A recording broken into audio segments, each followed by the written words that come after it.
अस्सलामुअलैकुम वरहमतुल्लाहि वबरकातुहू।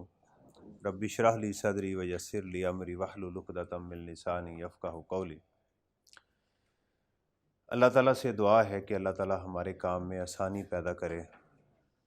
व यस्सिर ली अमरी, काम में आसानी पैदा हो। और दूसरी जो मैं दो आयात पढ़ता हूँ, अक्सर स्टूडेंट को ये याद हो जाती हैं कुरान पाक की। या अय्युहल्लज़ीना आमनुत्तक़ुल्लाह वक़ूलू क़ौलन सदीदा। अल्लाह ताला ने एक काम जो है हमें कहा हुआ है कि जो लोग तकवा रखते हैं, जो वैसे वकाया कहते हैं बचने को, तकवा का मतलब होता है बचना। उर्दू में हम इसको डरना भी कहते हैं, डरते हैं अल्लाह से। ये खौफ नहीं है, खौफ और होता है। एक होता है कि ये इस चीज़ की ख्वाहिश रखना कि कोई मेरे से नाराज़ ना हो, ये खौफ नहीं होता, ये उसकी रिस्पेक्ट होती है। ये तकवा है कि अल्लाह ताला उन लोगों से कि जो चाहते हैं कि मैं उनसे नाराज़ ना हूँ, उन्हें ये काम कहा जा रहा है। वक़ूलु क़ौलन सदीदन, कि जब भी बात किया करो तो सीधी किया करो। तो अल्लाह ताला क्या कहते हैं कि जब ये तुम काम करोगे, युस्लिह लकुम आमालकुम, तो मैं क्या करूँगा, तुम्हारे कामों को सही कर दूँगा। यानी जो भी करोगे वो तुम्हारा काम क्या होना शुरू हो जाएगा, ठीक होना शुरू हो जाएगा। वमन युतिल्लाह व रसूलहू, और जिसने अल्लाह और उसके रसूल की इताअत की, फ़क़द फ़ाज़ फ़ौज़न अज़ीमा, तो उसको हम बुलंद मुकाम जो है वो अता करेंगे। तो आप इंशाअल्लाह ताला इसको देखिएगा, इसको ज़िंदगी में एक्सरसाइज कीजिएगा। आपको ऐसा लगेगा कि झूठ बोलने में मुझे फ़ायदा है, लेकिन अल्टीमेटली क्या होगा कि आपको सच बोलने में फ़ायदा ही होगा। आपकी प्रोडक्ट बिकनी शुरू हो जाएगी, आपका काम सीधा होना शुरू हो जाएगा, आपकी फर्म में, घर के अंदर रिस्पेक्ट जो है वो शुरू हो जाएगी। आप देख लीजिएगा कि जो लोग ज़िंदगी में आपके साथ झूठ बोलते हैं, दूसरों के साथ झूठ बोलते हैं, वो बड़ी शॉर्ट टर्म गेम खेल रहे होते हैं। अल्टीमेटली क्या होगा, उनको नुकसान ही होगा। वो आप देख लीजिएगा, इवन उनके अपने बीवी बच्चे उनको छोड़ के चले जाते हैं। मैंने ये देखा हुआ है। कस्टमर तो बाद की बात है ना, कस्टमर तो दोबारा नहीं आएगा। आप बहुत देर तक लोगों को बेवकूफ़ नहीं बना सकते, ये बात बड़ी कन्फर्म पक्की सच्ची बात है। एक लम्हे तक, इसकी छोटी सी मिसाल ये है कि आप किसी बच्चे को बुलाएं, ऐसे करें जैसे हम करते हैं बच्चों को धोखा देने के लिए, बेटा इधर आओ, ये देखो स्वीट, ये देखो टॉफ़ी, राइट, कैंडी, उसको बुलाते हैं और उसको जनाब उसकी पप्पी की, उसको प्यार किया और उसको छोड़ दिया। राइट, आपने तो उससे प्यार कर लिया, उसको क्या मिला, कख भी नहीं। You have taken some services from that kid and against that you are not going to provide any goods to him. अब वो अगली दफ़ा क्या करेगा, दूसरी दफ़ा हो सकता है फिर वो आपके पास आ जाए कि शायद आज भी उसके पास कुछ हो, फिर आप उसको जनाब प्यार करें और उसको छोड़ दें। अब वो जहन में रख लेगा, he is the main culprit, he the thief, ये बदतमीज़ आदमी है, वो नहीं आएगा। हालांकि वो बोलता नहीं है, वो छोटा सा बच्चा है। अगर आप उसको धोखा नहीं दे सकते तो एक बड़े इंसान को धोखा कैसे दे सकते हैं। ये अल्लाह ताला ने हमारी जो मशीन है इसके अंदर ये फिटिंग की हुई है। तो इसलिए लोगों को धोखा देना बंद करें, आप ऑटोमेटिकली देखेंगे कि आप प्रॉस्पेरस जो है ना, प्रॉस्पेरिटी की तरफ आप मूव कर जाएंगे।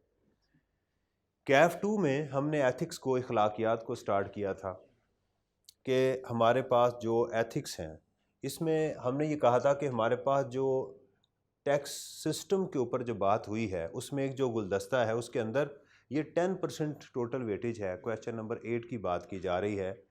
इसमें जो आपके पास चैप्टर नंबर 1 है वो टैक्स सिस्टम के ऊपर बात करता है, चैप्टर नंबर 2 जो है वो एथिक्स के ऊपर बात करता है, जिसकी जो 4 जो हैं वो उसकी पंखड़ियां हैं, और कॉन्स्टिट्यूशन है।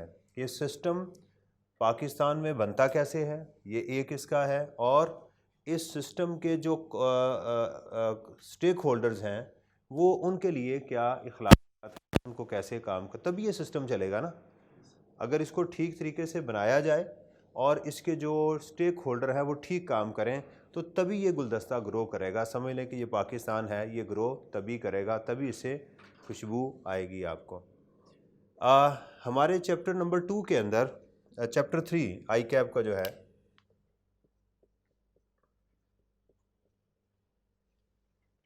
उसके अंदर सबसे पहले लेजिस्लेटर आते हैं, कानून दान जो हैं, उनको कहा गया कि जी आपने कानून बनाते हुए किन चीज़ों का ख्याल करना है। राइट, तो इनके लिए एक ही चीज़ है, वो है कि लॉ को लेजिस्लेट करते हुए they have to care about the canons. इनके जो प्रिंसिपल्स हैं कानून के, उसको इन्होंने देखना है।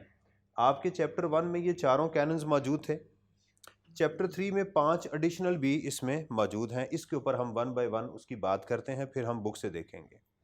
इसी तरह इन्होंने जो इसको पार्स दी हैं टैक्स एडमिनिस्ट्रेटर्स को, उनको सही इस्तेमाल करना चाहिए। आज इंशाल्लाह कोशिश करेंगे कि ये और इसका हम ये वाला कम से कम हिस्सा जो है वो कंप्लीट कर लें। अच्छा जी, इसमें जो एडिशनल हैं वो एक है कैनन्स ऑफ प्रोडक्टिविटी। प्रोडक्शन क्या होती है? चीज़ का पैदा होना। अगर आपने कोई चीज़ मशीन में डाली है और वो सही प्रोडक्शन दे रही है, यानी आउटपुट उसकी ठीक मिल रही है, तो आप कहेंगे इट इज़ प्रोडक्टिव। ये प्रोडक्टिव है जिसमें उसकी इनपुट कम हो और आउटपुट ज़्यादा हो, इसी को प्रोडक्टिव कहते हैं ना। मिसाल के तौर के ऊपर आपने एक चीज़ जो है वो ख़र्च की है या बाय की है 10 रुपये की, और आप उसको 50 रुपये की बेच आते हैं, तो आप कहेंगे यार ये बड़ी प्रोडक्टिव चीज़ है, मुझे इसको सेल करना चाहिए। फिस्कल एडिक्वेसी के लिए वर्ड हमने यूज़ किया था। इसके लिए मैं यहाँ लिख देता हूँ, फिस्कली एडिक्वेट होना चाहिए, फिस्कल एडिक्वेसी। मेरे ख्याल है एटिकेट्स का वर्ड लोग यूज़ करते हैं, यार इसको एटिकेट्स नहीं है बैठने के, शायद वो ऐसा ही वो वर्ड भी हो। तो फिस्कल एडिक्वेट्स जो है, फिस्कली एडिक्वेट हो, फिस्कल डेफिसिट नहीं होना चाहिए। आपका जो एक्सपेंस कर रहे हैं टैक्स को रिकवर करने के लिए वो कम होना चाहिए, और उसका जो रेवेन्यू है वो क्या होना चाहिए? ज़्यादा होना चाहिए आपका। यानी कानून ऐसा होना चाहिए। यानी हमसे मोस्ट प्रोबेबली जो क्वेश्चन किया जा सकता है एग्जाम के अंदर वो ये है कि राइट कि list down the principles for the legislator to frame the law. Law को लेजिस्लेट करते हुए उनको किन असूलों को देखना चाहिए, राइट। और लिख सकते हैं कि also explain with the help of examples, आप उसको एग्जाम्पल से एक्सप्लेन भी करें। तो पहली क्या है हमारे पास कि हमारे सिस्टम में क्या होनी चाहिए? टैक्स में फिस्कल डेफिसिट नहीं होना चाहिए, राइट। फिस्कल क्या होना चाहिए? सरप्लस होना चाहिए। यानी आपका जो टैक्सेस हैं वो इतने हों कि आपके कंट्री की जो एक्सपेंसेस हैं उनको मीट कर सकें, राइट। दूसरा है कैनन ऑफ इलास्टिसिटी, इसकी हमने एग्जांपल दी थी। इलास्टिक क्या होता है? जो कम ज़्यादा हो जाता है, हो सकता है। तो आपका सिस्टम ऐसा होना चाहिए कि जिसमें आप टैक्स को इंक्रीज़ भी कर सकें और डिक्रीज़ भी कर सकें। यानी इसकी जो परसेंटेजेस हैं उनको क्या कर सकें आप? इंक्रीज़ डिक्रीज़ कर सकें। ये है इलास्टिसिटी, इंक्रीज़ और डिक्रीज़ करना। यानी जब चाहें, आपका सिस्टम रिजिड नहीं होना चाहिए, right. Canon of flexible elasticity क्या है कि it should be elastic, right, in nature. ये होना चाहिए इसके अंदर। परसेंटेजेस को आप जब चाहे कम कर लें, जब चाहे उसको ज़्यादा कर लें, ये है उसके लिए। Why we want to increase the taxes, उसी फिर वही ऊपर वाली बात है, in order to meet the government expenditure. आप ये इंक्रीज इसलिए करेंगे ताकि आपको, अब देखें ना, जैसे आजकल इन्फ्लेशन बहुत ज़्यादा है, तो लोगों ने क्या डबल जॉब करनी शुरू कर दी है। बहुत सारे लोग मैं जानता हूँ बेचारों ने अब जो है वो इन्फ्लेशन को कवर करने के लिए क्या किया है? अपनी इनकम को इंक्रीज़ कर लिया है। तो वही है ना कि अपनी प्रोडक्शन को ठीक करने के लिए उन्होंने क्या किया? अपने आप को मज़ीद काम में लगा दिया। ये है इलास्टिसिटी। एक है कैनन ऑफ फ्लेक्सिबिलिटी, राइट। अब इसमें अल्फाज का देखेंगे तकरीबन मिलते जुलते नज़र आ रहे हैं। फ्लेक्सिबल भी उसी चीज़ को कहते हैं कि जो, लेकिन इसमें थोड़ा सा फ़र्क है। फ्लेक्सिबल कहते हैं जो माहौल के मुताबिक एडजस्ट हो सके, उसको फ्लेक्सिबल कहते हैं। कहते हैं कि फ़लाँ बंदा यार फ्लेक्सिबल आदमी है, अडॉप्टेबिलिटी है, राइट। हर माहौल में एडजस्ट हो जाते हैं। जैसे आजकल आपके प्राइम मिनिस्टर हैं, उनको जिस माहौल में लेके जाएंगे उस माहौल में एडजस्ट हो जाएंगे। अरबियों के सामने फेंकेंगे तो अरबियों की अरबी बोलनी शुरू कर देते हैं वो, अंग्रेज़ों के सामने अंग्रेज़ी बोलते हैं, पंजाबियों के सामने पंजाबी बोलेंगे। यानी ये उनके अंदर एक फ्लेक्सिबिलिटी है, अडॉप्टेबिलिटी उनके अंदर मौजूद है। इसकी बेहतरीन एग्जांपल है हमारी टैक्स रजीम्स, राइट। ये रजीम हम कहते हैं सिस्टम को। रजीम किसको कहते हैं? सिस्टम को। एक होता है आऊज़ु बिल्लाहि मिनश शैतानिर रजीम, उसका मतलब होता है पत्थर मारना, किसी को रजम करना। ये रजीम कौन सी है? ये लफ्ज़ आजकल नौजवानों में बड़ा मशहूर है, रजीम चेंज ऑपरेशन। ये वही रजीम के स्पेलिंग वही हैं। तरीक़ेकार को कहते हैं कि किसी को आप बोलेंगे in the era of, in the regime of Nawaz Sharif, in the regime of PTI, in the regime of Peoples Party. Regime mean उसके दौरे हुकूमत में भी कहते हैं और उसको, तो हमारे रजीम चेंज होते रहते हैं। बाज़ औक़ात गवर्नमेंट जो है वो फ़िक्स टैक्स लगा देती है, बाज़ का जो है वो मिनिमम टैक्स भी लगाती है। ये क्या चीज़ें हैं अभी आपको इसमें जाने की ज़रूरत नहीं है। फ़िक्स टैक्स लगा देना, जैसे आपके प्राइस बॉन्ड पे फ़िक्स टैक्स लगा हुआ है, राइट, आपके डिविडेंड के ऊपर फ़िक्स टैक्स 15% लगा हुआ है, सही है। तो ये फ़िक्स भी गवर्नमेंट बाज़ का टैक्सेस जो हैं वो इम्पोज़ कर देती है। बाज़ का जो है वो इनकम के अकॉर्डिंगली होते हैं। तो आपका सिस्टम ऐसा होना चाहिए जो फ्लेक्सिबल हो, राइट। ये दो चीज़ें, ये समझ आ गई आपको। प्रोडक्टिविटी क्या है? प्रोडक्टिव होना चाहिए, यानी एक्सपेंसेस को मीट करना चाहिए। और इलास्टिसिटी क्या है? यू कैन इंक्रीज और डिक्रीज योर टैक्सेस। और फ्लेक्सिबिलिटी क्या है? रजीम्स को आप जो है उसके अंदर कम ज़्यादा कर सकते हैं, सिस्टम को चेंज कर सकते हैं, उसमें फ्लेक्सिबिलिटी ला सकते हैं। कैनन ऑफ सिंपलिसिटी, ये बड़ा एक इम्पॉर्टेंट है कि लोगों के लिए टैक्स को सिंपल होना चाहिए। The taxes should be, tax laws should be simple that an ordinary person can easily understand, right. जितना आप सिंपल बनाएंगे लोग उतना उसको आसानी से पे कर सकेंगे। ये मेरी बात याद रखें। जितना इसको कॉम्प्लेक्स करेंगे लोग इससे भागेंगे। यानी टैक्स को कॉम्प्लेक्स करना, इट मीन्स कि you are going to increase bribery in the society. अगर लेजिस्लेटर जो हैं अगर वो टैक्स को कॉम्प्लेक्स बनाएंगे तो इससे क्या मतलब है? रिश्वत को इंक्रीज कर देंगे वो, क्योंकि लोग इससे जान छुड़वाएंगे कि यार ये क्या इन्होंने मुसीबत हमारे ऊपर वो डाल दी। Taxes should be simple. इसकी एग्जांपल क्या हमारे पास आ सकती हैं? जैसे डिविडेंड के ऊपर बिल्कुल सिंपल टैक्स लगा हुआ है 15%। मैं एग्जांपल दे रहा हूँ। प्रॉफिट एंड लॉस अकाउंट के ऊपर 15% है, लॉटरी और प्राइस बॉन्ड के ऊपर 15% है। तो इस तरह गवर्नमेंट ने क्या किया हुआ है कि सादा तरीके से कहा कि भाई आपको इसमें बचत हो रही है या नहीं हो रही। इसी तरह एक्सपोर्ट के ऊपर 1% टैक्स है, आपको इसमें प्रॉफिट हुआ या लॉस हुआ यू हैव टू पे 1%, आपने टैक्स पे कर देना है। इस तरह की चीज़ें जो हैं गवर्नमेंट ने क्या की हुई हैं? इम्पोज की हुई हैं। सादा यानी सिंपल होना चाहिए। डाइवर्सिटी, डाइवर्सिफिकेशन का वर्ड किसी को पता क्या होता है? ये डिफरेंट किस्म की चीज़ें को डाइवर्सिफाइड कहते हैं, राइट। बाज़ का लोगों के लिए वर्ड भी यूज़ किया जाता है, यार ये बड़ी इसकी नेचर डाइवर्सिफाइड है, राइट। मैं डाइवर्सिफिकेशन की आपको एग्जांपल देता हूँ। आप कभी किसी आइसक्रीम वाले के पास गए जिसकी बड़ी शॉप हो? कोई नहीं गया आप में से? चलो शुक्र अल्हम्दुलिल्लाह। नहीं गए कभी? गए कभी?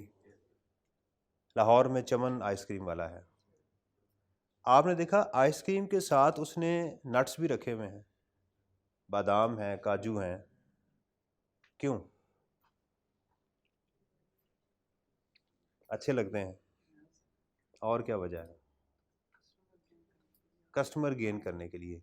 आपने कभी सोचा कि इसने ये दो बिल्कुल डिफरेंट चीज़ें रखी हुई हैं? एक समर है, एक विंटर की चीज़ें रखी हुई हैं? नहीं कभी सोचा? मैंने कहा था कि अरिस्टोटल जो है उसको साइंस का बाप कहा जाता है, हालांकि उसकी अक्सर बातें गलत हैं, तो फिर भी वो अब्बू है, राइट। इसकी क्या वजह है? कभी नहीं सोचा आपने? लेकिन साल के दौरान क्या होता है? साल के 6 महीने में समझें कि गर्मी है और ये गर्मी है, ठीक है। गर्मी पहले आती है, आप कहेंगे सर आपने पहले ठंड डाल दी है। सर्दी का निशान होता है ब्लू, ब्लू कर लेते हैं, राइट। ये पूरा साल आप समझे हमारा ये चल रहा है, गर्मी से लेके सर्दियों तक जो है ये सीज़न है। आप देखें जब गर्मी आएगी तो वो क्या बेचेगा? जूसेस, ऐसे ही है। और गर्मियों में क्या बेचेगा वो? नट्स। तो पूरा साल चलेगा ना। तो इसको डाइवर्सिफिकेशन कहते हैं, डाइवर्सिफाइड किस्म की चीज़ें अपने पास रखना। जैसे आपके पास क्लॉथिंग्स हैं, गर्मियों के लिए अलग हैं, सर्दियों के लिए, तो आप कहेंगे मेरे पास डाइवर्सिफाइड क्या है? क्लॉथ मौजूद है। यानी जैसा मौसम आएगा उसके अकॉर्डिंगली मैं क्या कर लूँगा? ये उसको बना लूँगा। अब टैक्सेस उन्होंने कहा जी एक तरह के नहीं होने चाहिए, राइट। तो टैक्सेस क्या होने चाहिए? डाइवर्सिफाइड होने चाहिए, डिफरेंट तरह के टैक्सेस हों। इसका मकसद एक ही है, to increase the tax net. इसका मकसद क्या है? To increase tax net. Tax net क्या है? इस नेट को समझना है कि ये टैक्स नेट क्या है। पाकिस्तान में इनलैंड रेवेन्यू किसको कहते हैं? मैंने बताया था इनलैंड रेवेन्यू से क्या मुराद है? Income tax, sales tax, CVT, FED. शाबाश, वेरी गुड। अच्छा, आप तो पढ़ने वाले बच्चे हैं, मैं समझा ऐसा नहीं है। नहीं, आप पढ़ते हैं। तो इनलैंड रेवेन्यू में क्या है? Income tax, sales tax, CVT, FED, ठीक है जी। और प्लस इसमें क्या है? Custom duty. ये अब ये जो टैक्सेस गवर्नमेंट ने लगाए हैं, तो आप पूछेंगे सर क्या इनका ऑब्जेक्टिव डिफरेंट है? देखिए, आपके पास घर में कन्वीनियंस हो सकती है, साइकिल, मोटरसाइकिल, गाड़ी हो सकती है। तो आपसे को पूछे इन तीनों का मकसद क्या है, वो कहेंगे जाना। तो लेकिन आप पूछेंगे फिर तीन डिफरेंट तरह की क्यों हैं? तो आप कहेंगे कि जनाब कभी मैंने मस्जिद तक जाना हो और ग्रीन इफ़ेक्ट देना हो माहौल के अंदर, कि पोल्यूशन पैदा ना हो, एक्सरसाइज करनी हो, तो मैं साइकिल यूज़ करता हूँ। थोड़ा सा दूर जाना हो तो मोटरसाइकिल यूज़ करता हूँ। ऑफिस जाना हो तो मैं गाड़ी यूज़ करता हूँ। राइट? डिफरेंट है ना? मकसद तीनों का क्या है? एक ही, कोई अलग अलग मकसद नहीं है। अब इन चारों का मकसद एक ही है, वो क्या है कि लोगों से इसके नेट को बढ़ाना। नेट जितना बढ़ाएंगे मछली उतनी ज़्यादा आएंगी। तो टैक्स नेट समझ लें कि ये फिश नेट है। ये जितना इसको आप एक्सपैंड करते जाएंगे, कुछ लोग इधर काबू आ जाएंगे, कुछ इधर आ जाएंगे, कुछ इधर, कुछ इधर, कुछ इधर, कुछ सारी जगहों पर काबू आ जाएंगे। देखें, आपने कस्टम ड्यूटी हो सकता कभी ना ज़िंदगी में दी हो। सेल्स टैक्स तो आप सब ने दिया होगा ना, बर्गर खाते होंगे आप, राइट? दूध पीते होंगे बाज़ार से लेके, खालिस तो हमें नहीं मिलता, बाज़ार से मिल जाता है, तो ये वहाँ पर लग जाता होगा। आपके वालिदैन ने घर लिया होगा, गाड़ी ली होगी, सिगरेट आप में से कोई पीता होगा, राइट? सीमेंट लेते होंगे, ठीक है? इस तरह ये लग जाएगा। इनकम टैक्स, आप मोबाइल चार्ज करते होंगे। इस तरह से ये सारी चीज़ें, यानी डाइवर्सिफिकेशन का मतलब क्या है कि ज़्यादा से ज़्यादा लोगों को क्या करना? कैप्चर करना, टैक्स को इंक्रीज करना। ये इनका लेजिस्लेटर का ये काम है। Is it clear? ये बात समझ आ गई? अब ज़रा इसको सोचें ज़रा। पहले क्या है, हमारे कैनन्स क्या हैं? लेजिस्लेटर के प्रिंसिपल्स क्या हैं? They should follow the cannons of taxation. Number 1 क्या है? एक्विटी। एक्विटी की बेस के ऊपर अमीरों को ज़्यादा टैक्स लगाएं, गरीबों को कम टैक्स लगाएं। सर्टेनिटी, टैक्स जो लगाएं वो सर्टन होना चाहिए, उसकी अमाउंट, उसका टाइम, उसकी place, that should be certain, ambiguity नहीं होनी चाहिए। कन्वीनियंस, आसानी पैदा करें, राइट? लोगों को टैक्स देने में आसानी पैदा करें, राइट? उनके जो है ना ज़रूरियात ज़िंदगी में उनके लिए आसानी पैदा करें। इकोनॉमिकल होना चाहिए। जो आप इसको कलेक्ट कर रहे हो टैक्सेस लोगों से, वो क्या होने चाहिए? उस पर पैसा कम खर्च हो लेकिन ज़्यादा कलेक्ट हो। ये चार थे। ये किसके हैं चारों? एडम स्मिथ के। शाबाश। और कैनन्स ऑफ प्रोडक्टिविटी, ये आज हमने पढ़ा। प्रोडक्टिव होना चाहिए, इलास्टिसिटी उसमें होनी चाहिए, फ्लेक्सिबिलिटी, सिंपल होना चाहिए, और एक से ज़्यादा टैक्सेस ये आप लगाएं ताकि इसको हो जाए। इसको आप पॉइंट ज़रा नोट कर लें। मैंने कहा कि आप जो है ना जब नोट्स बनाते हैं तो you need not to write the whole story. आप जस्ट लिखें the ethics for the legislator, या क्वेश्चन आप खुद से उसमें लिख सकते हैं, राइट? The what are the principle that should be followed by the legislator for the legislation of the tax laws. तो उसमें आप लिखा हो 1 2 3 4 5 6। इसका जो है ना एक्रोनिम भी आप याद कर सकते हैं, जैसे ये ECCE है, राइट? इसी तरह इसका भी आप PEFSD, इसका भी आप खुद से भी कोई बना सकते हैं जो आपको इसमें लगता है। जैसे आप देखें इसमें क्या है? P है, E है, S, F और D, यही है ना? तो इससे क्या बन सकता है आपका?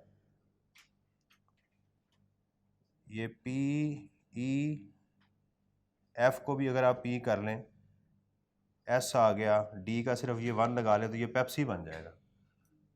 असल में ये F था ना, तो मैंने क्या किया, F को इसका ये डंडा उड़ा के ये लगा दिया। S आ गया, D का मैंने ये थोड़ा सा सेट कर दिया, तो क्या बन गया?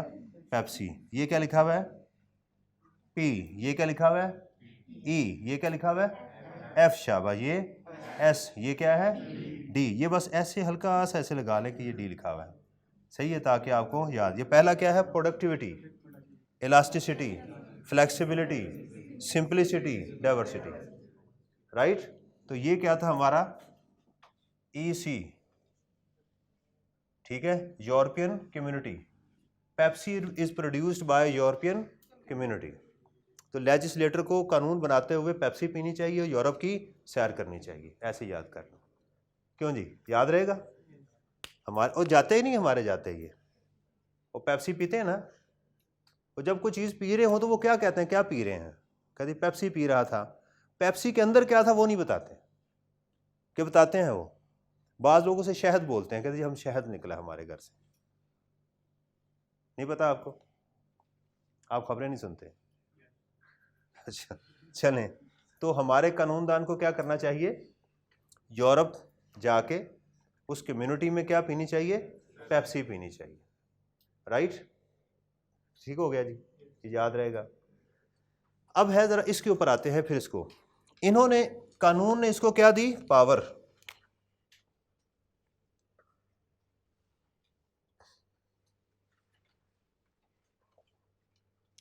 लेजिस्लेटर ने, कानून ने इसको क्या दी, अच्छा ये टैक्स एडमिनिस्ट्रेटर की बजाय हम इसको टैक्स डिपार्टमेंट की बजाय टैक्स एडमिनिस्ट्रेटर कह लेते हैं। इसमें कौन कौन आते हैं, FBR और टैक्स के लोग जो है, टैक्स डिपार्टमेंट वो इसमें आ जाता है, ये सारे लोग ये कहलाते हैं, सही है। ये कैमरे में देखिएगा रीड हो रहा है जी सारा, ये ठीक हो रहा है। अच्छा अब आते हैं इसके ऊपर, अब बताएं कि किसी को अगर पावर दे दी जाए तो वो क्या करता है, मिस यूज़ करता है, पावर का मिस यूज़ करता है, ये चीज़ें हैं। तो हमारे सिलेबस में उन्होंने दो ही चीज़ें की हैं, नंबर 1 टैक्स एडमिनिस्ट्रेटर की पावर्स को यूज़ किया है कि व्हाट आर दी पावर्स, इसकी पावर्स क्या है, राइट, और उन पावर्स का मिस यूज़ क्या है, मिस यूज़, राइट,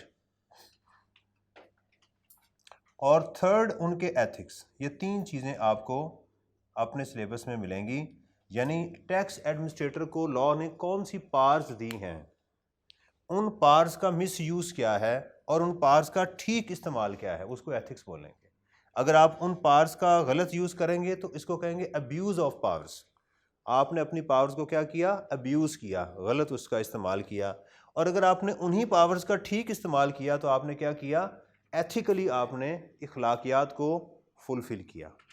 अंडरस्टैंड, ये बात समझ आ रही है कि नहीं, राइट। मैंने बाहर के मुल्कों में देखा है कि वार्डन आपको कभी रोके ना तो वो सबसे पहले आपको क्या बोलेगा, मिसाल के तौर पे मॉर्निंग में है तो कहेगा जी गुड मॉर्निंग सर, आपको पहले, हालांकि उसने आपका चालान करना है, how are you, right, you have parked on the wrong line sir, तो ये आपको बताएगा। आप भी उसको गुड मॉर्निंग कहेंगे, बड़े अच्छे तरीके से वो आपको डील करेगा और आपका वो चालान काट के आपके वो आपको देगा कि ये जी आपकी टिकट है, तो प्लीज़ आप इसको पे कर दें, ठीक है।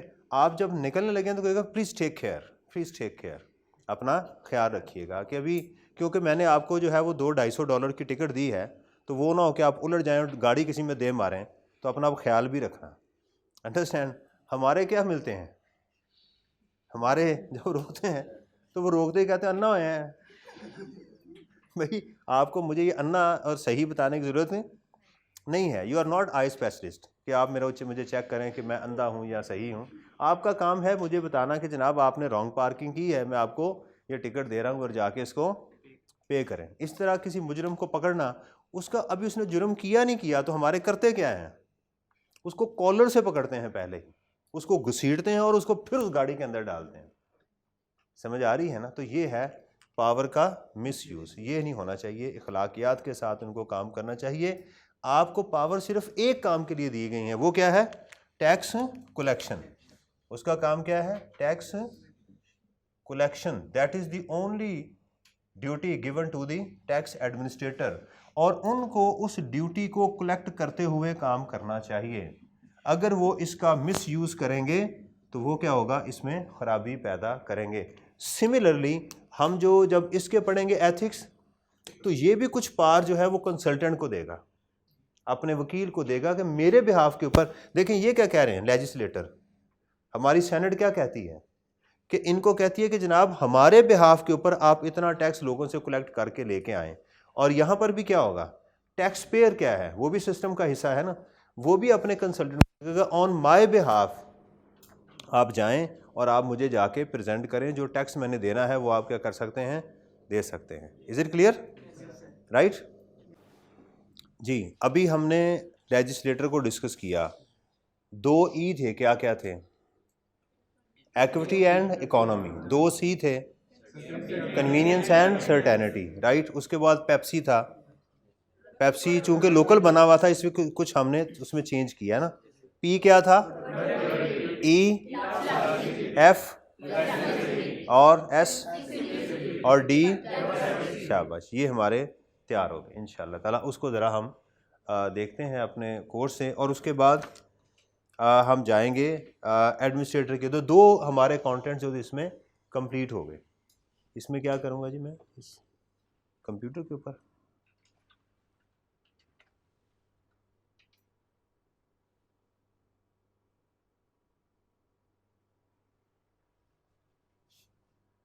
नो सिग्नल, इस पे तो नहीं जाना।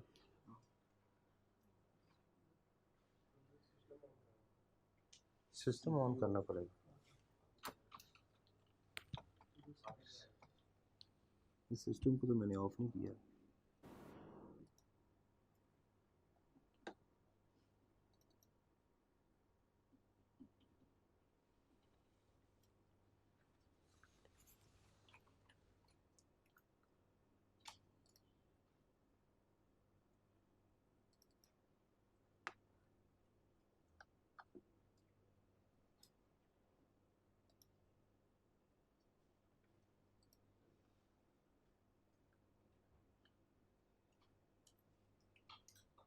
ये इसके कंटेंट्स 1 हो गया, एथिक्स की जस्ट डेफिनेशन थी।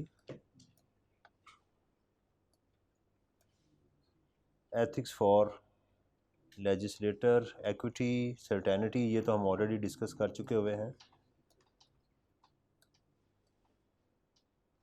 ये देखिए जी, रीडेबल है ये फॉन्ट,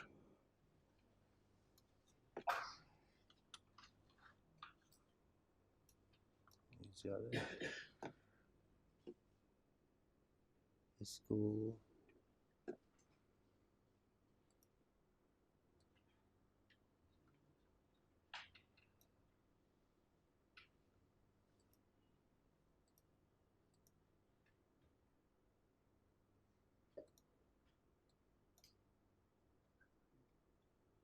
बात बढ़ गई। चलो इसको बंद करना पड़ेगा यहाँ से, यहाँ पे ये 100 है, 200, ठीक है 200। ये बेचारा जो है ना,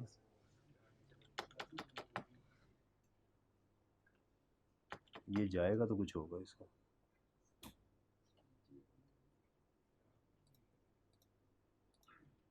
मैं उसको क्लिक करता हूँ,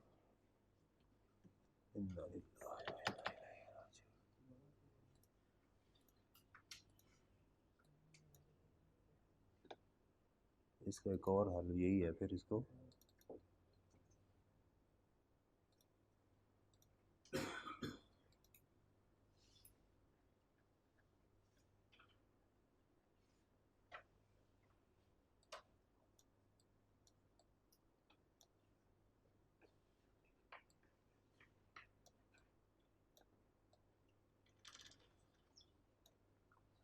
ये है जी हमारे पास सबसे पहला कैनन आ गया।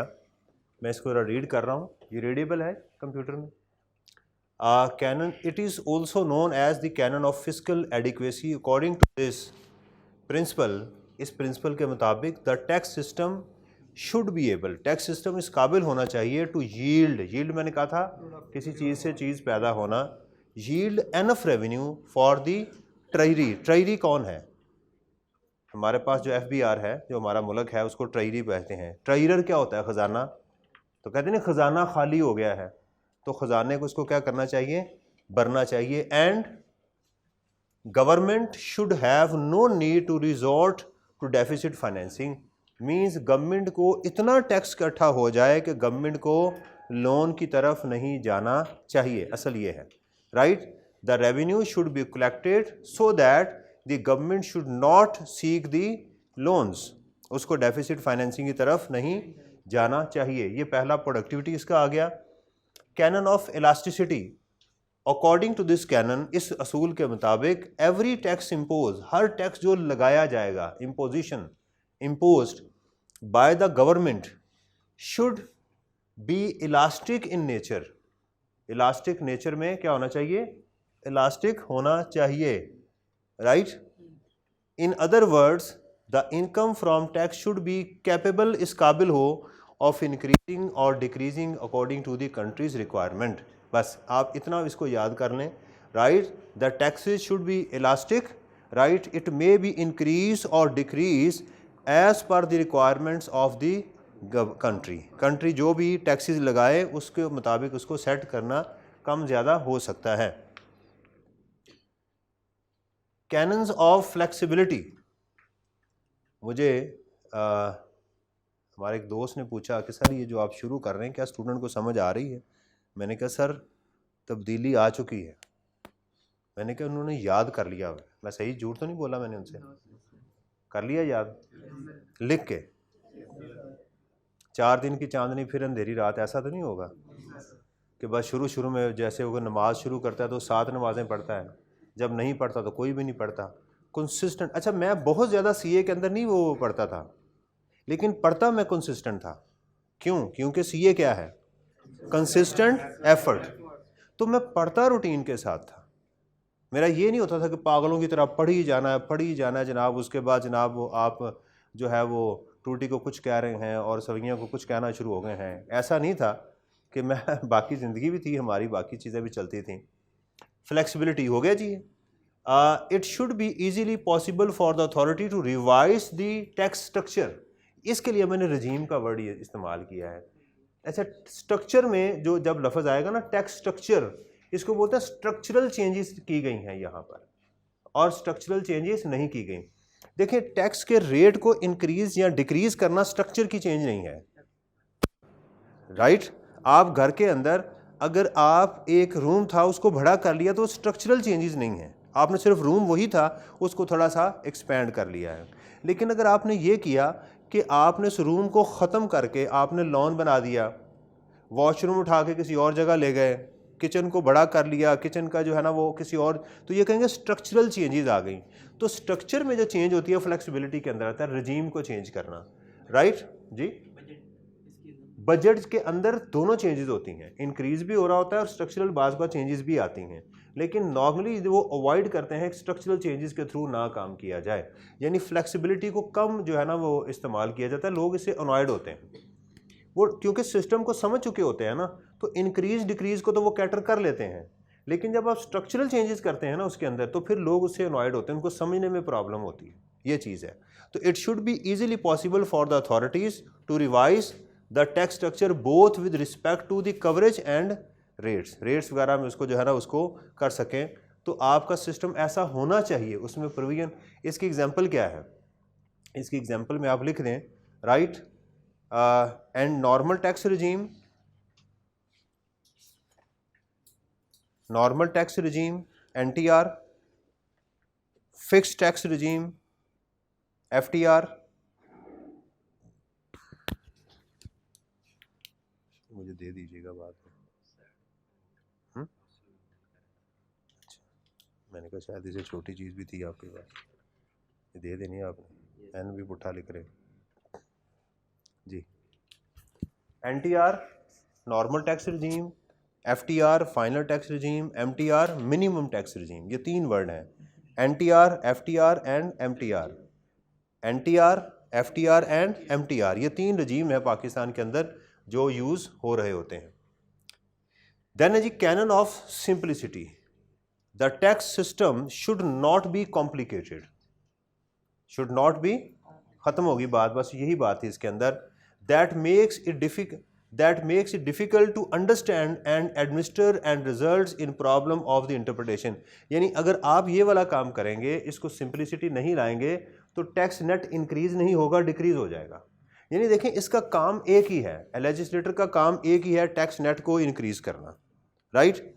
और देन हमारे पास canon of diversity, this principle, right, आप कैनन भी लिख सकते हैं। दिस कैनन स्टिपुलेट्स या स्टेट्स, ये कहता है that the government should collect taxes from different sources rather than concentrated, बजाय इसके कि वो कॉन्सेंट्रेट करें, मरकूज रखें अपने आप को on a single source of tax. अच्छा, इस वक्त जो मिडल ईस्ट में टैक्स है वो डाइवर्सिफाइड नहीं है, जो मुझे पता है वो वैट एक ही लगा हुआ है टैक्स, राइट। मैंने उसकी वजह भी आपको बताई थी कि उनके पास नेचुरल रिसोर्सेज बहुत ज़्यादा हैं, इसलिए उन्होंने अभी सिर्फ एक ही टैक्स लगाया। लेकिन पाकिस्तान में डाइवर्सिफाइड टैक्सेस की एग्जांपल है। इसकी एग्जांपल क्या हो सकती है आपके पास, right. Currently the FBR has imposed 5 taxes. इसकी एग्जांपल क्या है डाइवर्सिटी की?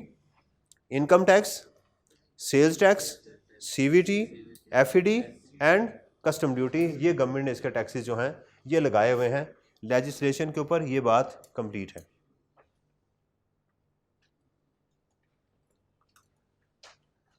ये देखिएगा, ये आगे वो लोग जिनके साथ हमारा वास्ता पड़ता है, राइट। 3 चीज़ें मैंने आपको बताया था कि आपके सिलेबस में शामिल हैं। सबसे पहले इनकी ताकत क्या है इनके पास, उस ताकत के क्या पिलर्स हैं और उसको मिसयूज़ कैसे करते हैं और उनको क्या करना चाहिए, इनकी जिम्मेदारी क्या है। असल में इनके ये एथिक्स है, असल में इनके क्या है, दीज आर दी एथिक्स। ये उनकी पावर्स और पिलर्स बताए गए हैं। पिलर्स क्या होते हैं? पिलर्स भी बेसिकली कैनन्स और प्रिंसिपल्स होते हैं जिनके ऊपर एक इमारत खड़ी की जाती है। उसको क्या उर्दू में बोलते हैं? सतून।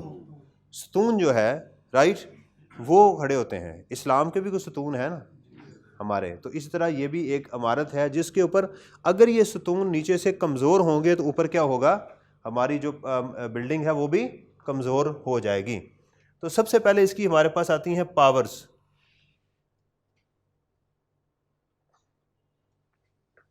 पावर्स क्या है? द टैक्स एडमिनिस्ट्रेशन कौन है? FBR along with the tax department is not responsible for tax policy. इनका काम टैक्स पॉलिसी बनाना, ये किनका काम है? लेजिस्लेटर का। इनका काम नहीं, इनका काम सिर्फ ये है कि जो इनको पावर्स दी गई हैं उसको मिनोअन ट्रांसफ़र करें। And tax legislation, right, it is not the duty of the tax administrator, right, to manufacture or implement the policies or legislation, but rather deals with the current tax system। वो system के साथ सिर्फ deal करते हैं। FBR is empowered under the law to monitor, assess, levy and collect taxes। Monitor करना, supervise करना, जैसे आपका मॉनिटर होता है।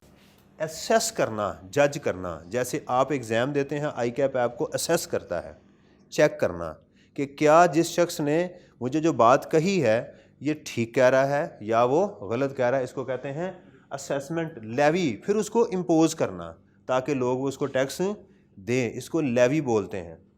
एंड कलेक्ट, और लगाने के बाद लोगों से क्या करे, कलेक्ट करे। तो FBR के क्या फंक्शन है?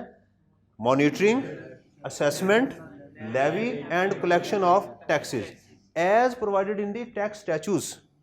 स्टैचू किसे कहते हैं?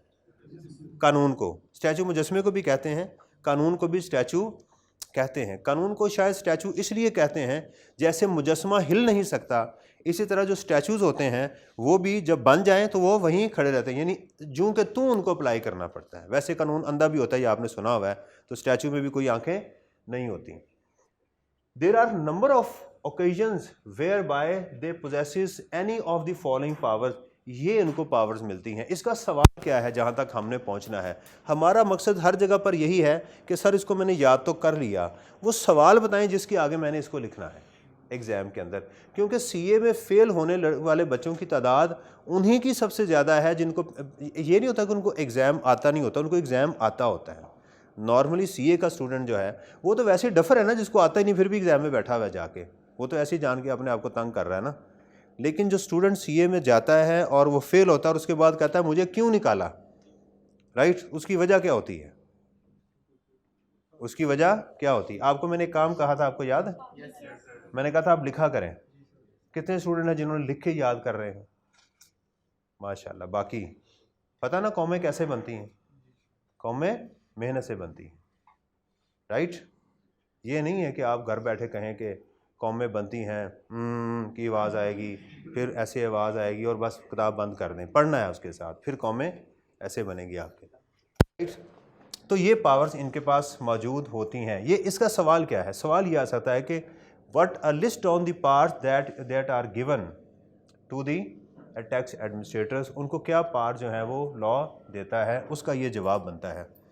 असेस टैक्सेस, टैक्स को असेस करना, असेसमेंट करना, ये क्या होता है? एक शख्स ने अपना डेटा फीड किया तो उस फीड किए हुए डेटे को चेक करना कि ये सही है या गलत है, उसमें नुक्स निकालना दूसरी बात, ये समझ लें।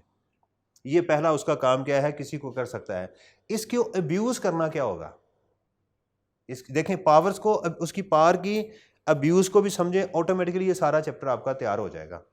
असेस किया है, मेरे पास ताकत थी कि मैं किसी को असेस करूं, मैं जज हूं उसका कि इसने ठीक इन्फॉर्मेशन प्रोवाइड की है या गलत। सही ये है कि अगर उसने ईमानदारी के साथ काम किया है तो मैं उसको थैंक यू कह के उसको छोड़ दूं, और गलत क्या है कि मैं उसकी बात को ना मानूं, उसको तंग करूं, ये चीज़ भी, उसके कारोबार को डिस्टर्ब करूं ताकि मुझे वो क्या दे, मुझे क्या दे, रिश्वत दे, मेरा घर चले। ये है वही फिर मिसाल होगी, कॉन्फ्लिक्ट ऑफ इंटरेस्ट नहीं होना चाहिए। आटा गूंदी हिल्दी क्यों है, फिर वो वाला काम जो है उसको नहीं करना चाहिए। सही है।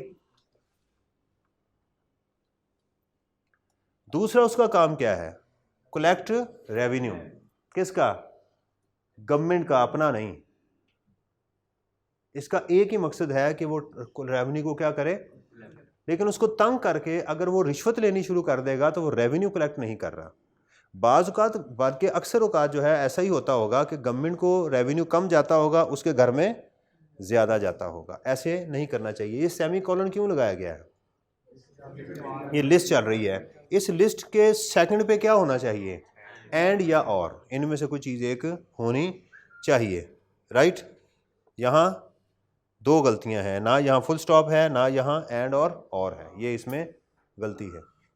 सीज प्रॉपर्टी, वो किसी की प्रॉपर्टी को सीज कर सकता है, राइट। ये उसकी एक अगली स्टेज होती है। अगर आप उसको वो पैसे जो उसने मांगे हैं आप नहीं दे रहे तो आपके अकाउंट को फ्रीज किया जा सकता है, सीज किया जा सकता है। अब एक शख्स जो है वो आपके पास आ भी रहा है, चक्कर भी लगा रहा है, आपको इन्फॉर्मेशन भी प्रोवाइड कर रहा है, आप उसका अकाउंट फ्रीज कर दें, ये तो ज्यादती है ना। उसकी प्रॉपर्टी को सीज करना, उसकी प्रॉपर्टी को नुकसान पहुंचाना है। तो सही इसकी पावर क्या है कि उसको ठीक तरीके से करे, उसको बिला वजह उसको सीज ना करे। और गलत क्या है कि उसको वो बिला वजह, अभी टाइम नहीं है, उसको सीज कर दिया।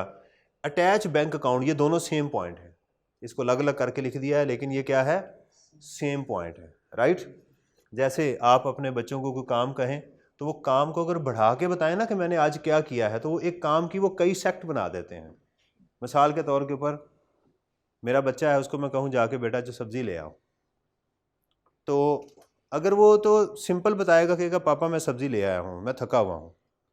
लेकिन अगर वो उसको पैचेस में बताना शुरू करे तो वो क्या कहेगा, पापा आज देखें सुबह मैंने नींद भी अपनी ख़राब की, फिर मैं उठा, फिर मैंने जूता पहना, फिर मैं जनाब मैंने गया, फिर मैंने गाड़ी स्टार्ट की, फिर मैं बाज़ार गया, फिर मैंने दुकानें ढूंढी, फिर एक दुकान से मैं सब्ज़ी लेकर फिर मैं वापस आया, फिर मैंने गाड़ी पार्क की, तो बेटा मैं थक गया हूँ मैं।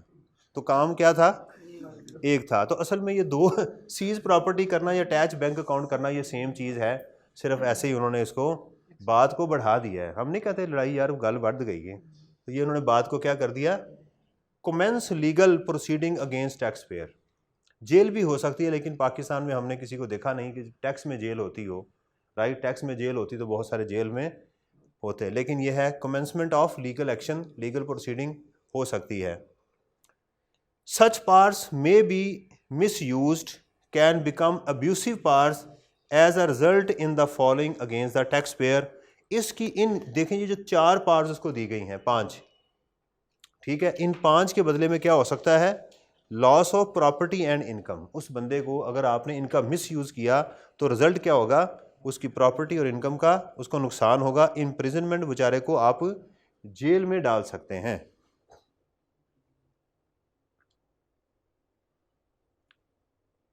ये एक इलस्ट्रेशन है, ये बाद में हम इसको,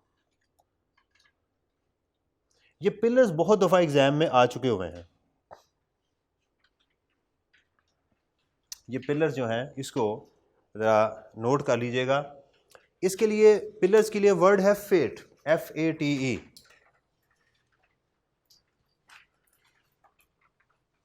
पिलर्स ऑफ टैक्स एडमिनिस्ट्रेशन, ये एथिकल इसकी बैकग्राउंड्स है कि एथिकली एडमिनिस्ट्रेटर को कैसा होना चाहिए। Fairness, Fair and Lovely cream इस्तेमाल करके आया करे ऑफिस में रोज़, राइट। और ट्रांसपेरेंसी, ट्रांसपेरेंट कपड़े पहना करे, क्यों जी और एक्विटी, इससे क्या हो सकता है? Accountability, right. अपना अकाउंट भी साथ लेकर आया करें। तो FAT और E, ये इसके 4 उन्होंने इसके बताए हैं।